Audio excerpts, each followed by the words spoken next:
muziek in mijn vliegtuig, nieuwe ervaringen, nieuwe mensen leren kennen. En ja, gewoon helemaal iets nieuws. Goeie vraag. Nee, ik verwacht vooral dat we met heel veel andere jongeren in gesprek gaan gaan, dat we onze horizon wat gaan kunnen verbreden. Eurocentrisme kunnen doorbreken tegen Europa en vaak neiging om alles vanuit het Europese blik te zien, terwijl de realiteit in heel veel van die landen anders is. En ik ben ook op weg om meer te leren over klimaatrechtvaardigheid. Conferentie in totaal, hoe dat gaat lopen. Dus ik heb er heel veel zin in, heel veel energie. En ik ben zeker van dat we een prachtig avontuur van gaan maken. We zijn dus goed als gereed voor vertrek. Een speciaal welkom over de Flying Crew scheidsministers en vliegtuigen.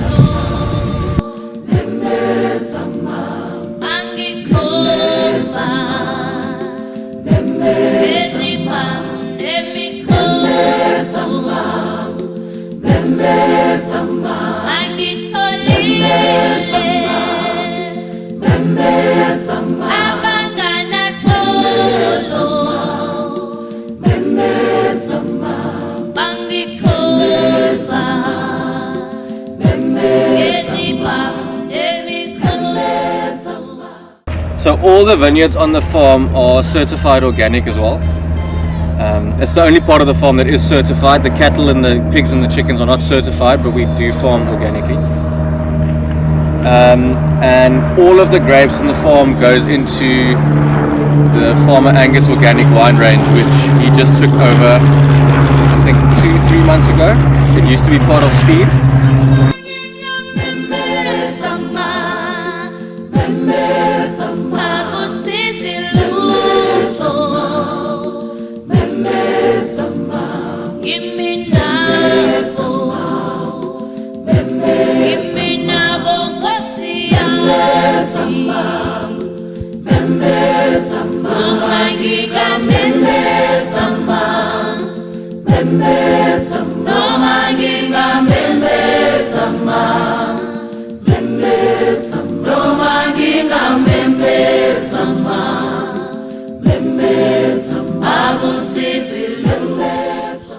So regenerative farming, I think I'm going to answer the question as if sort of on my view on it, is you know, not farming in a destructive way, to not destroy while you're doing your farming, but instead, you know, building up the land and the soil and the plants and everything around you. So you can still do everything you do in a normal conventional farm. It takes very long for animals to get up to the right size without growth hormones or force feeding or, you know, supplemented feeding. That we run into situations where we don't have cattle to slaughter, so we struggle to keep up with demand. I think is one of the biggest issues. It can also be quite expensive to farm this way because it is very labor intensive, especially on the egg side. Everything is done by hand. We've got people collecting eggs by hand, washing, packing, everything gets done by hand. So it's labor intensive cost wise. That's a big issue.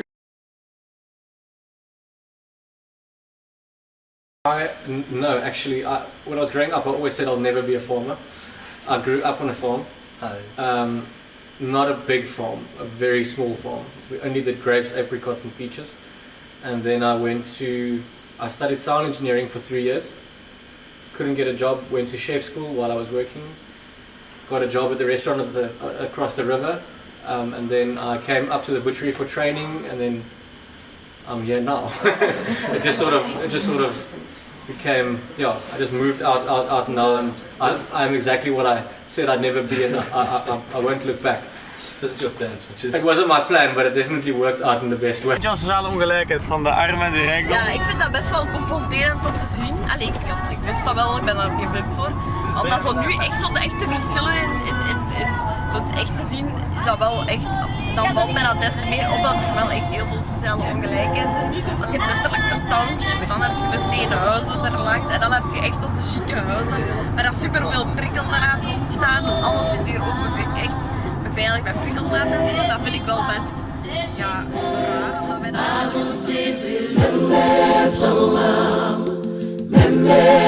No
Spread the awareness, like what is fair trade? Because it was a new concept also to us, what is fair trade?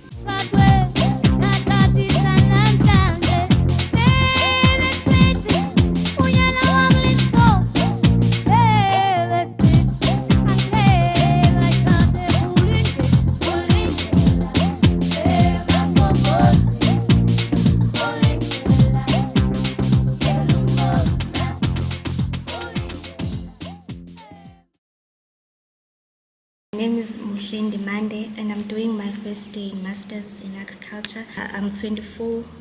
I'm 24 years old. I'm Asemahle Mshweshwe, coming from the Eastern Cape. It's another province here in South Africa, in a Xhosa tribe. I'm a Xhosa, yeah. I'm doing Masters. This is my second year. Actually, I've always loved farming. I wouldn't say blueberries to be specific. It's just farming because back home we are planting everything. We have cabbages, the veggies. You know, it's not a farm. It's just a small garden at the back. But we do plow maize meal. So I've grown up with family who plows. We harvest. We eat from our own garden. We will only buy things that we cannot make for Like ourselves. rice. Yeah. So we only buy those things like here, cooking oil that we cannot make ourselves. Most of the things we just harvest from our own garden and farms. A lot of pressure because you have that pressure of I have to make it because they are all looking at me now because no one. The hope was, of the family. Yeah. No one was in front of you, Yeah. so you are the first person with every experience, and Not sometimes the they don't last. understand. Yeah, because they are never in this environment, so they don't understand sometimes. But you live here in this town, or? Yeah, I live here in Res, there by the Navarra Okay. Res. Yeah, it's one of the residents. So I only go home during holidays. Like, how is it here? Is it hard being a student? Yeah, it's really it, hard. It can be hard. Especially It if can be you're hard. postgraduate students. It can be hard. Why is it? It's hard. In which way? In different ways? The academics. The academics And also and the the financials. Because like, okay, we do have bursary, but it only pays maybe around June. Yeah, June. This year you paid Got only on our June. allowance around June. Okay, in general, okay, I say myself, okay, I'm still not sure about the PhD, but I do see myself doing PhD and also more like studying, doing research, because I love research. You love studying. Yes, I love studying. In 10 years, I see myself as a researcher, registered academician, having a bigger profile with articles that I have published. Hopefully, in 10 years to come, I would have built my own profile, the sightings of my work. So yeah.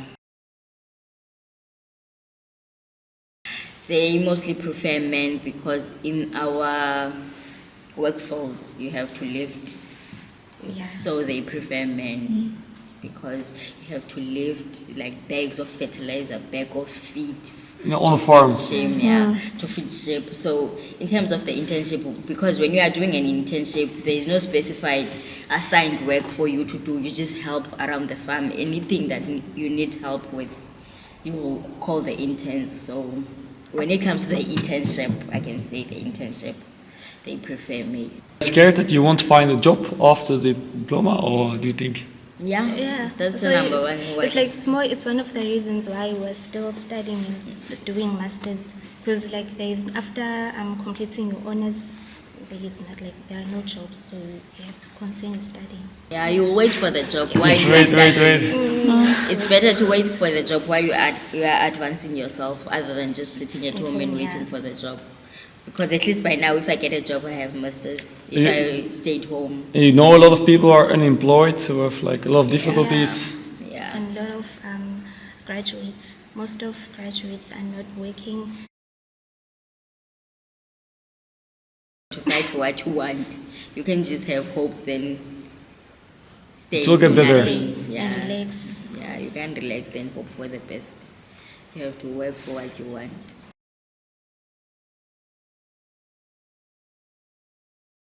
So for us, obviously my father and them never had the education that we had. So for them it was basically like hard work to get us into universities or rather school for that matter. And obviously finishing high school was something that anybody could have done here in South Africa. But to further your studies, like to go to university, to a tertiary education, it's not something that every family could possibly be doing. So to be a first generational university student was very challenging because we don't have any precedents as to what expectations are like as a university student. So it's basically paving the path for the generation to come for them who's going to be into university or going to university, studying degrees and stuff like that. So I would say the challenging part came in where we didn't really know what was expected of us, but the end goal was ultimately to get the degree and graduate. So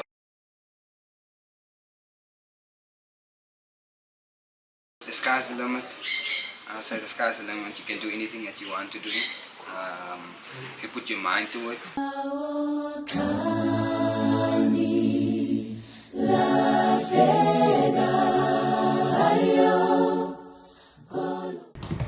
You're a woman organization. I was also wondering, how is the position of the woman here in marriage or just in general? Is it really a macho society still, or is there a lot of respect for women, or how is it? Like, in general, it's hard to generalize. But so you're asking a question in terms of the perspectives of society?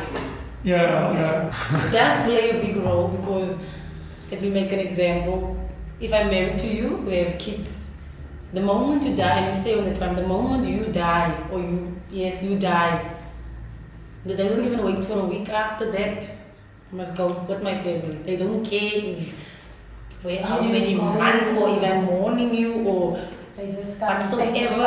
I must go. You must leave the farm. So the main thing is about the man. Even if you don't work there or they chase you away, or you must go. If the man doesn't have a job on the farm, you mean nothing. The family means nothing. Mostly on farms, the tractor drivers are mostly men. There are women that can drive, but they don't use it. Superiors in workplaces are men. And for example, in marriage, it's here very common that the woman has to clean and cook and all these things, and the man can go and watch football and drink a beer. Same like when you are a family on the farm, the woman does the domestic work. It's a hard work. The man is on the farm outside, being the driver and all of that. The woman cleans, cooks. So could you explain women on farms a bit? A woman on farms is a project and we focus on everything. From gender-based violence, from labor, labor is fighting the pesticides, everything all in one. Okay, and how did you find out about the project? They came to some case at work where a woman was unfairly dismissed. And that due to not getting a salary on time. Spoke up about it and then they dismissed her unfairly. Then women farms went to fight the case. And that's where that got us. Okay, and how did women on farms change your life? It changed in a very positive way, where they made me get my voice out. I was usually scared to say something or do something, especially at my workplace. It was very difficult for me to give my opinion or say what is wrong or say where they should fix where it's wrong. It was very difficult, but since they came, I had a voice to stand on and organization to rely on. Yes. And did you always thought when you were little that you were going to be a farmer? Never thought so. Everything changed when my father passed away. So when he passed away, the owner of the farm said, someone must take his place and work in his place, which was my grandmother, because I didn't grow up with my mother. So my grandmother had to work. I was grade 11, then my grandma got sick, and then my grandma asked a cousin from, I think it's Wellington, to come and hold her place. She was a domestic worker, to come and hold the place till one of us is capable for that position. And then my cousin, I think grade 12, after I finished grade 12, she had to go to the kids, and then I have to stand in and be like, since it's feminist in the workplaces, I had to take that position. Okay. And if you would get the chance to do something else, what would you do? To become a lawyer. And I will be representing labor. You can always do that. I believe you.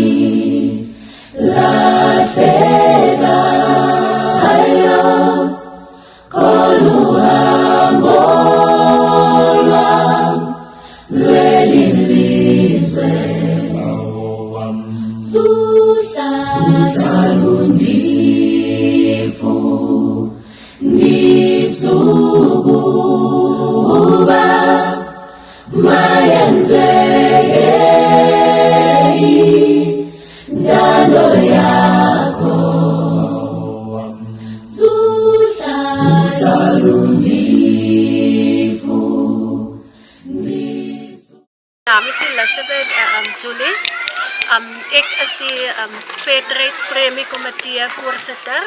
Ik bestuur al die sociale projecten op ons plaats Bosmanadama.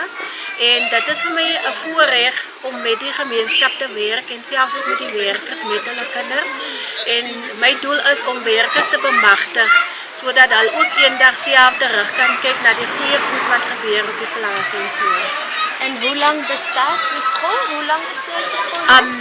Die school het begin in 1852, zoals jullie kan zien.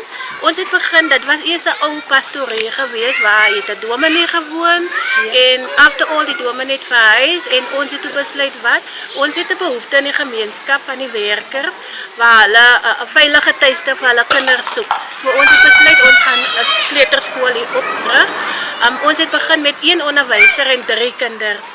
En vandaag het ons een totaal van 97 afterschoolkinders en dan het ons 92 kleuterschoolkinders, 9 onderwijzers en 6 afterschoolonderwijzers. En ons het ook een kok, tuinier en ons het 3 dienstdrijvers wat die kinders vervoer naar die verschillende faciliteiten en naar de kleuterschool toe rijden. En krijgen jullie elk jaar premiegeld investering? Ons krijgt elke jaar premie, ja. Ons begroot voor die verschillende projecten en dat is voor ons rechter waar een voorrecht om te werken met die premie. Ons bestuur zelf ons premie, de premiecomité bestuurt zelf die premie. En wat voor ons bemachtigt om met ons eigen geld en zo te werken is die opleiding wat aan ons voorzien wordt door Bosmanadama, door bestuur.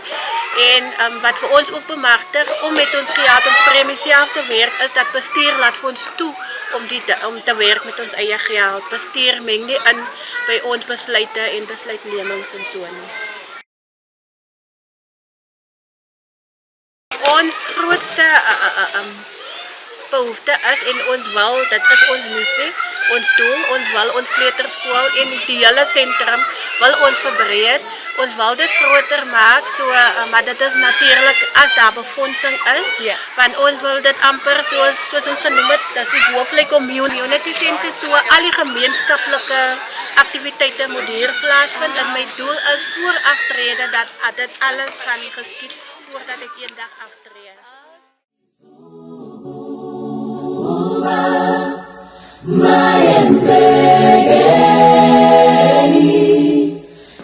started in 2016. So I used to study in the academy instead of us. We did the whole Drakenstein in the wine industry. So I got the opportunity to be here in Bosmanadama to do an intern. So I started off with the internship. I was an intern in Bosman. And then I think it was a year and a half they promote me as a technical assistant in the working under farm mechanism. So I learned a lot through that journey with him, so that I'm a technical assistant. And after technical assistant, I think it was 2 years after that, I got another promotion to be as video culturist, because I was very much interested within the vineyards and the winemaking side of things. So in 2019, the business started. There was another opportunity to do when Bushman and Dama came together with another, like a group of women, started within the company called the Dama Wines. We formed part of the group. So we also about 8 women who's in the company when we started. I was could be part of that group as well as the culturist company. So my journey, really, that is a true example of if you want to, and there's the opportunity for you as in the company. So this is literally my growth within the company, and I think that is why I'm also still here for that time being. But it also is not just for you to stay here, but it's also for you can step out if you want to. So your foundation is built, and they build it for you, but it's also what you want to do in yourself.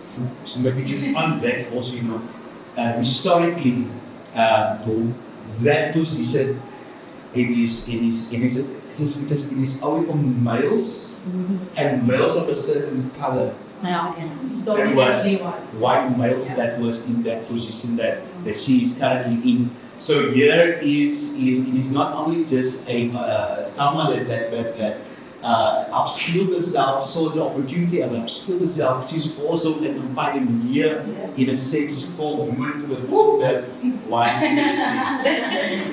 Yeah, but it's quite a challenge. It's a challenge in what winemaking is the same, because Botswana Dama and mostly female winemakers. So it's really about the diversity that they want to have within the company, and that is what they also establish, because it's very dominant in that way. But it's not impossible, it's possible, and it's also about the supporting structure and your mentors, the people who's helping you, what else do you want it as well. But it's nice to have a big goal, but then you sort of have to break down the goal into smaller goals. As where do I start? Where do I go next? So for instance, I don't have a lot of expertise in nursing or whatsoever, but I finished to work at Drakenstein hospice, which they had always carers. So they used to study at Daarnaast, which is the next step to becoming a nurse's assistant, for example. Someone to assist a midwife in the labor room. Yeah, so it's about breaking down your goals at the end of the day and then achieving it still like small pieces of goals. You're taking baby steps, then.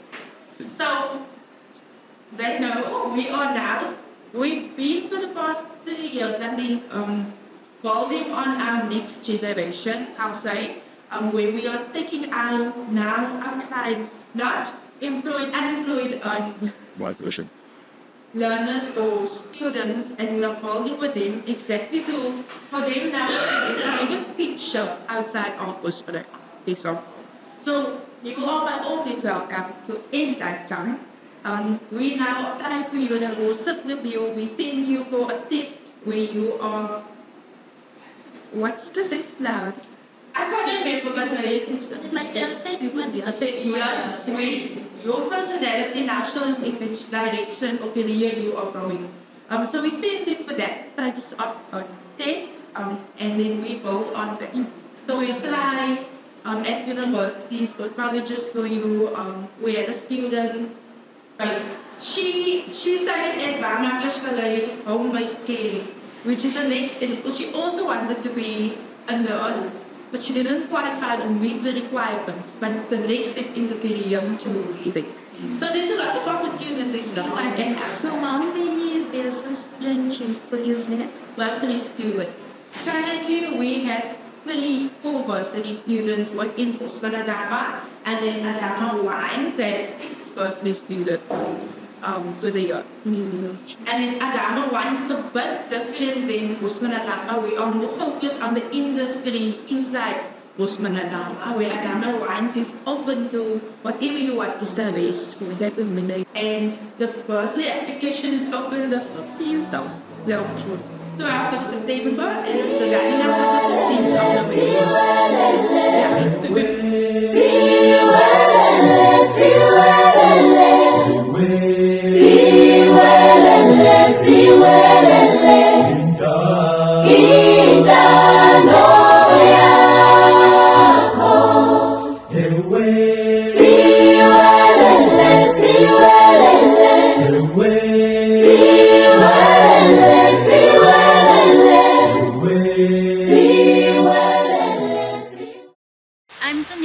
watermelon. I come from one of the fairtrade farms in the Western Cape, the Toits Kloof Wines Initiative, Fair Yields, and I'm the admin lady at Fair Yields. We started with Fairtrade in 2007, but before we come across Fairtrade or Fairtrade come across us, there were so little youth opportunities for us. For example, Fairtrade gave me the opportunity to go further my studies and also other children and other youth in our community. Fairtrade is definitely being a youth change in my community.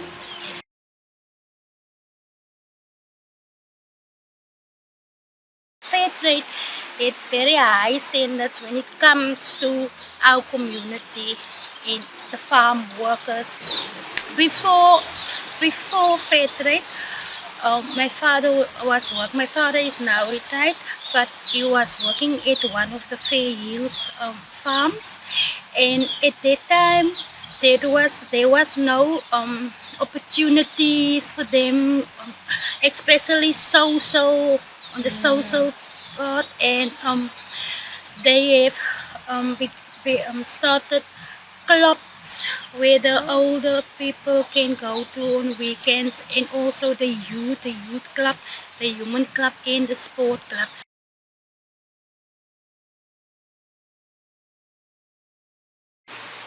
Do every year we buy school uniforms for the children. We also transport the children to sport events or to school events, the adults as well, and we took our children out, for example, to Robben Island, or just see the world outside their comfort zone, because not everyone have that privilege to go out and to see the world or to see places outside your community. And then we also had a clinic where the farm workers can go to and get treatment or primary care or family planning, etc. And we also had a mobile clinic for the elders who can't get to the clinic themselves, so the mobile goes to them. Goes to them.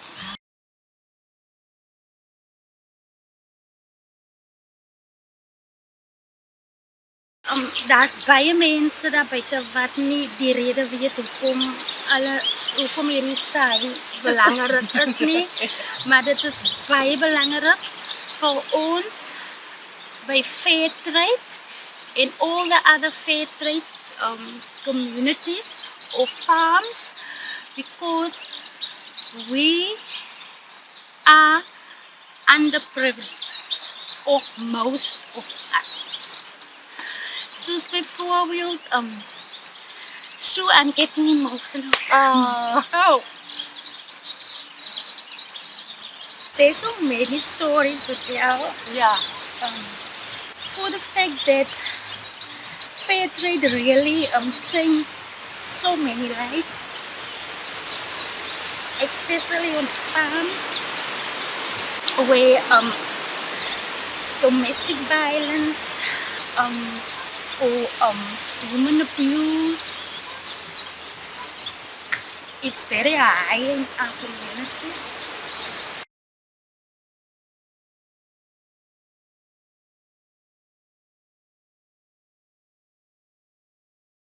Waarom heb je deelgenomen aan deze reis? Dat is een goede vraag. Want eerst was ik zo van, ik ga niet deelnemen. En dan zo last minute kreeg ik zo toch de gedachte van, weet je wat, YOLO, ik ga gewoon proberen deel te nemen. En dan was ik geaccepteerd. Ik denk ook gewoon omdat Bianca mij de laatste push had gegeven, omdat ik een aantal jaar geleden had deelgenomen aan Jongeren met Lef. En had Bianca mij gezegd van, hey, misschien heb je interesse. En dan was ik zo van, weet je wat, waarom niet? Want oké, ik heb minder voeling met fairtrade en zo, maar deze hele reis is allemaal ook geopend rondom fairtrade.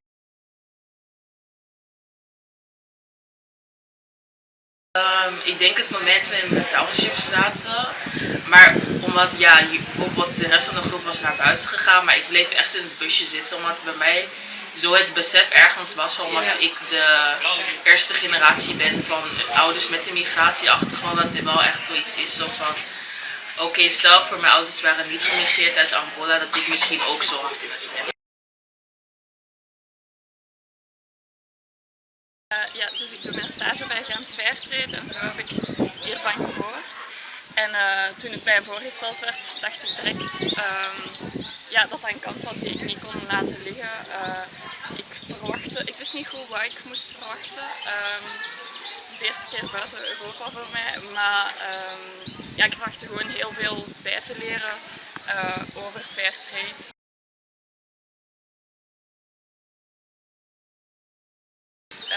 Ik heb mij wel goed voorbereid, dus over hoe dat het fairtrade systeem werkt. Maar om nu effectief hier te zijn en zo de mensen erachter te zien en de verhalen en wat voor een impact het dus effectief heeft, het heeft mijn beeld gewoon veel verbreed.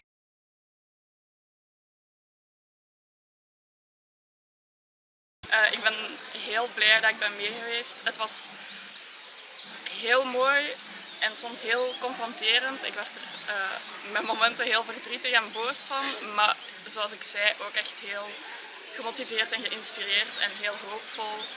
Veel mooie connecties met mensen hier, zowel de ambassadeurs van onze groep als de mensen hier. Misschien een van de beste beslissingen tot nu toe wel gemaakt om mee te gaan. Ja. Dus ik ben heel blij.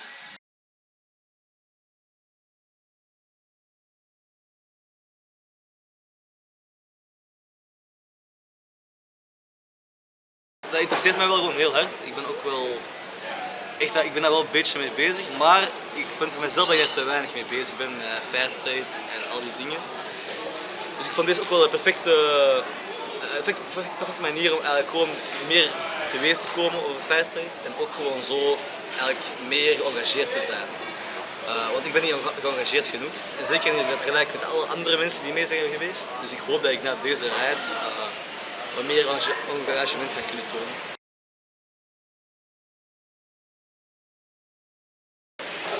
Ik ben veel minder sceptisch. Want voordat ik vertrok was ik wel redelijk sceptisch over hoe echt het wel was.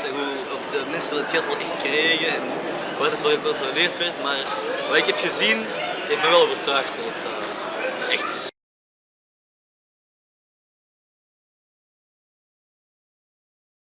Het meest is bijgebleven is de mensen in de townships die we hebben ontmoet daar, waren allemaal, wat ik echt wel geschokt door was, want hoe slecht de situatie was en hoe vreselijk ze eigenlijk wel niet leefden vergeleken met hoe wij leefden. En nog steeds waren zij allemaal ten eerste heel vriendelijk, heel gastvrij, maar ook super positief en ze hadden nog steeds hoop en dromen voor de toekomst. Dus dat heeft mij ook wel echt laten zien van, ik heb echt niks te zagen over mijn eigen situatie en ik ben zoveel dankbaarder voor alles wat ik heb in mijn leven nu eigenlijk. En ik studeer film, event en podium. Ja, en ik wil lokaal alleen meer fairtrade kopen en ik heb gezien wat fairtrade is. Dus. Diploma behalen, ik hoop tegen over 10 jaar dat ik mijn diploma heb. Hallo, ik ben Marjolein, ik ben 21 jaar oud. Ik woon in Zemst en ik ben student. Ik studeer geografie in Gent. Omdat ik geïnteresseerd ben in sustainability en sociale rechtvaardigheid. Ik wil graag zien hoe dat fairtrade zich vertaalt bij de producent zelf, bij het begin van de keten. En mezelf daar wou over informeren en meer daarover wou leren. Wat ik meer van fairtrade had gedacht was dat het vooral gewoon hogere eerlijke lonen waren. Maar er is veel meer, zoals een daycare center voor de kinderen en meer op andere vlakken ook opportuniteiten dan alleen maar de hogere lonen. En dat ik ook wel echt een verschil zag in mensen in de fairtrade gecertificeerde farm die we hebben bezocht en non-fairtrade gecertificeerde farm die we bezochten. Het verschil dat ik vooral opmerkte was dat in de fairtrade gecertificeerde farm mensen een meer blik hadden op de toekomst die ze ook meer realistisch vonden dan mensen in de non-gecertificeerde farms die niet eens vaak konden nadenken over hun de toekomst of niet durfde daarover na te denken. Ik zou zeggen tegen iedereen om zich zeker in te schrijven voor het Fairtrade Youth Ambassador programma voor volgend jaar. Ik zou heel graag de politiek ingaan, omdat ik op dit moment voel ik me heel vaak gefrustreerd, want er heel veel wereldproblemen zijn. En ik vind dat de politiek er veel te weinig aan doet. Meeschrijven aan politiek, project mijn schouders daaronder zetten en ook zo mijn steentje bijdragen aan de wereld. Want we leven gewoon in een enorm geprivilegeerd land. Sowieso als ik één boodschap zou moeten geven, is denk ik aan iedereen die het kijkt, als ze jongeren zijn, schrijf je in om volgend jaar ook mee te gaan op deze trip. Het is echt, voor mij was het echt een eye-opener. Zoals ik al zei, ik kende echt heel weinig over fairtrade. Ik ken het natuurlijk een beetje van op school en zo, maar ik kende niet hoe dat het echt werkt.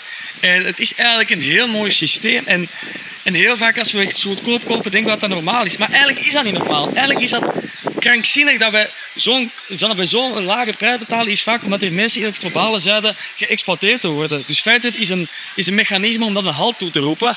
En daarom is dat denk ik heel belangrijk dat daar niet enkel over te lezen, niet enkel in België over te praten, maar echt hier met die jongeren, met die lokale mensen in gesprek over te gaan. En het is denk ik de mooiste gegeven, maar je krijgt ook enorm veel van terug. En ik ga denk ik echt als een rijker persoon terug naar huis aan ervaringen, aan momenten. En ook deze 10 dagen. Ik moet zeggen, we hebben een ongelooflijk toffe groep gehad. En ik ga niet alleen naar huis. Ik kom misschien hier alleen, maar ik ga terug met vrienden die ik misschien wel voor het leven heb gemaakt. Dus ik zou iedereen oproepen om deel te nemen aan deze reis. En het is een onvergetelijke ervaring dat je nooit gaat vergeten. Normally, I can keep my cool, but tonight I'm wildin'. I might be in a dangerous mode. Can you match my timing?